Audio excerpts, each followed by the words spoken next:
दोस्तों, ये कहानी है धवलपुर नाम के एक छोटे से गांव की। यहाँ रहता था हरिहर, एक साधारण सा आदमी, लेकिन भीतर से असाधारण।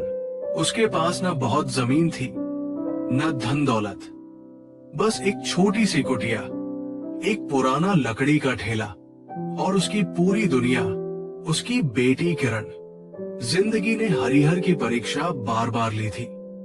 पत्नी का साया बहुत पहले उठ गया था। खेती कभी सूखी रह जाती, कभी ओलावृष्टि मार देती, लेकिन हरिहर के चेहरे पर शिकायत कभी नहीं दिखती।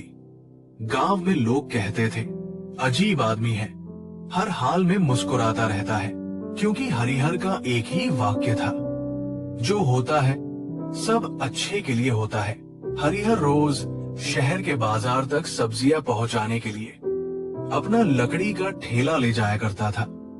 एक दिन लौटते समय रास्ते में ठेला फिसल गया और पास के नाले में जा गिरा। ठेला पूरी तरह टूट गया।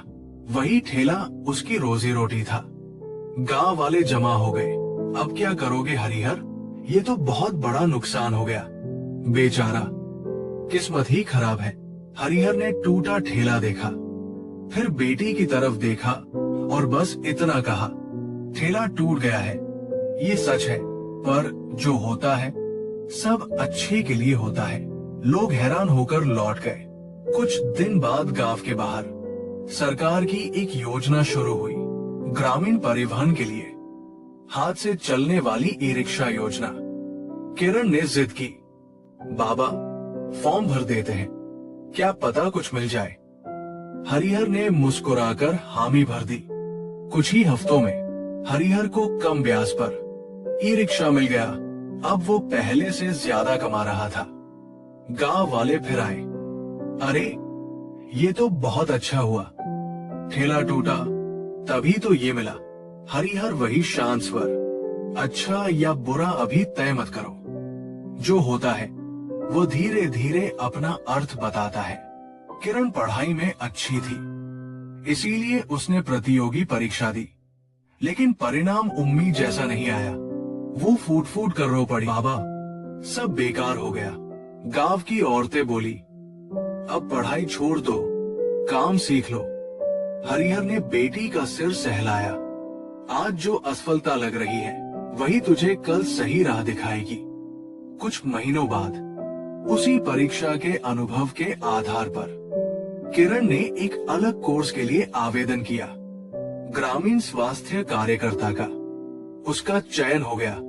आज वही किरण गांव गांव जाकर दवाइयां बांटती, बुजुर्गों की जांच करती और माताओं को समझाती है। अगर वो पहली परीक्षा पास हो जाती तो शायद ये रास्ता कभी नहीं खुलता। कुछ साल बाद पास के इलाके में महामारी फैली, शहर से डॉक्टर नहीं पहुंच पाए। किरण ने ही गांव को संभाला, दिन रात सेवा की। लोग हरिहर के पास आए और बोले, तुम्हारी बेटी ने हम सबको बचा लिया। किसी ने पूछा, तुम हर हाल में इतने शांत कैसे रहते हो? हरिहर ने मिट्टी की ओर देखते हुए कहा, क्योंकि मैंने समझ लिया है, हम किसी एक घटना को पकड़कर पूरी जिंदगी का फैसला नहीं कर सकते। जिंदगी एक लंबी कहानी है और हर अध्याय का अर्थ अंत में समझ आता है। हमारे हाथ में ये नहीं कि क्या होगा, लेकिन हमारे हाथ में ये जरूर है कि हम क्या सोचेंगे और क्या करेंगे। इसलिए कर्म सही रखो, सोच साफ रखो और बाकी ईश्वर पर छोड़ दो, क्योंकि अंत में जो होता है किसी न किसी रूप में अच्छे के लिए ही होता है। दोस्तों, हम सब अपनी अपनी लड़ाइयां लड़ रहे हैं। कोई टूट रहा है, कोई अकेला है, कोई थक चुका है। हो सकता है आज की मुश्किल कल की सबसे बड़ी ताकत बन जाए। अगर ये कहानी आपके दिल तक पहुंची हो तो इसे जरूर साझा करें।